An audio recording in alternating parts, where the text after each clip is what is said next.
Hello दोस्तों। आज मैं स्वामी दयानंद जी के बचपन की कहानी बताती हूँ।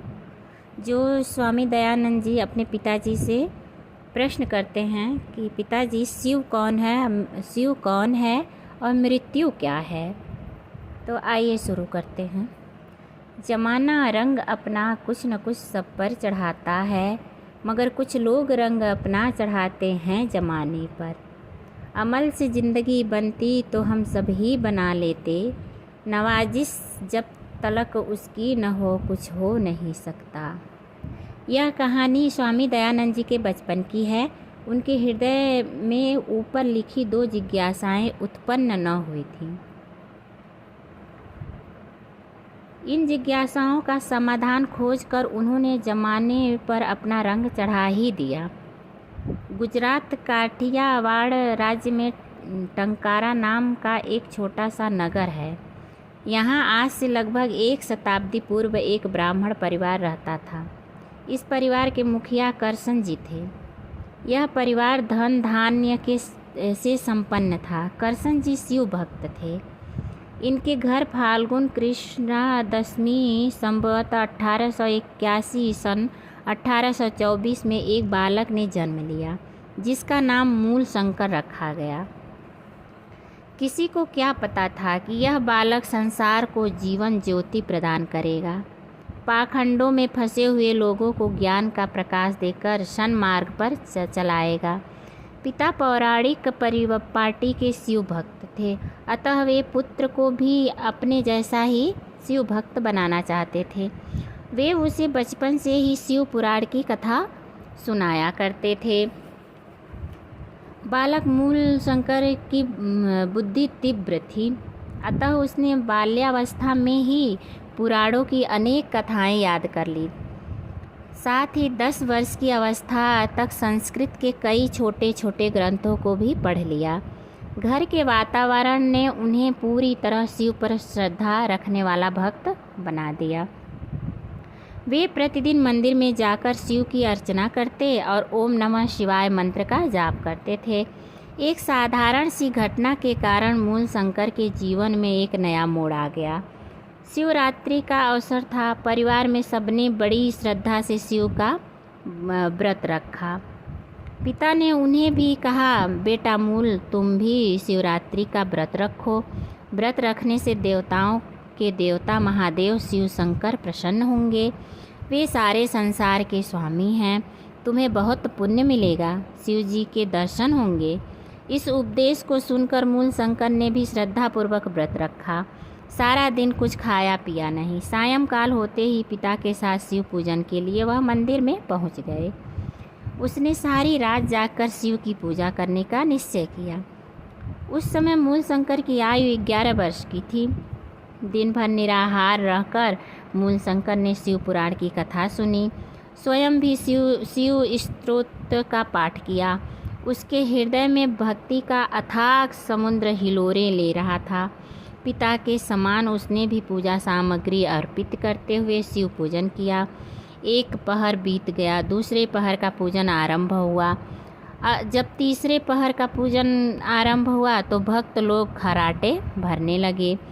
मंदिर में सन्नाटा छाया हुआ था, परंतु मूल शंकर सच्ची श्रद्धा से शिव की सेवा में जाग रहा था। उसे भय था कि कहीं सो जाने के कारण व्रत भंग न हो जाए और वह व्रत के पुण्य से वंचित न रह जाएं। उस समय के एक अद्भुत घटना घटी।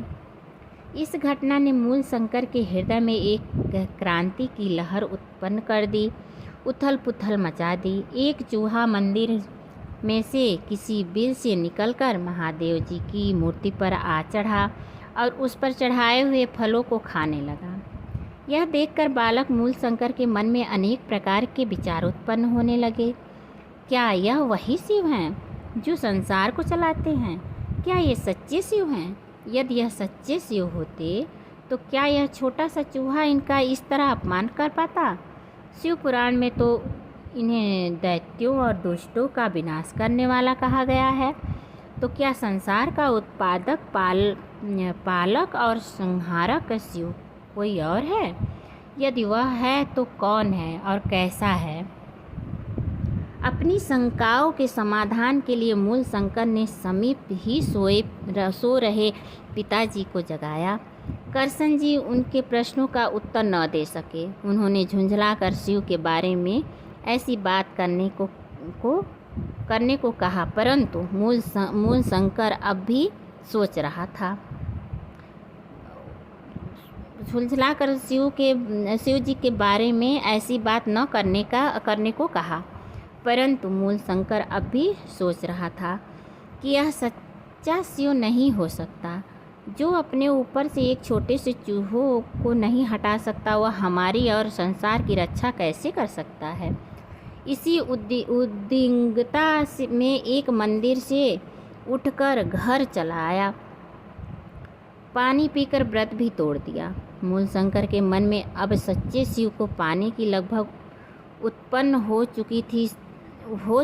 सच्चा शिव कौन है, उसका रंग रूप क्या है, वह कहाँ रहता है, उसे किस प्रकार पाया जा सकता है। इन विचारों ने मूलशंकर को संसार की चहल पहल से उदासीन बना दिया।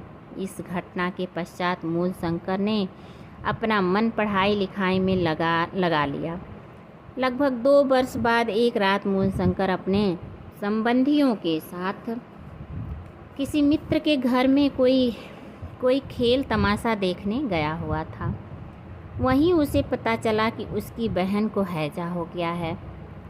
वह तुरंत घर लौटा। वैद्यों ने उसकी बहन को बचाने के लिए पूरा जोर लगाया, परंतु वह बच न सकी। मूलशंकर ने अपनी आँखों से अपने जीवन में यह पहली बार मृत्यु देखी थी।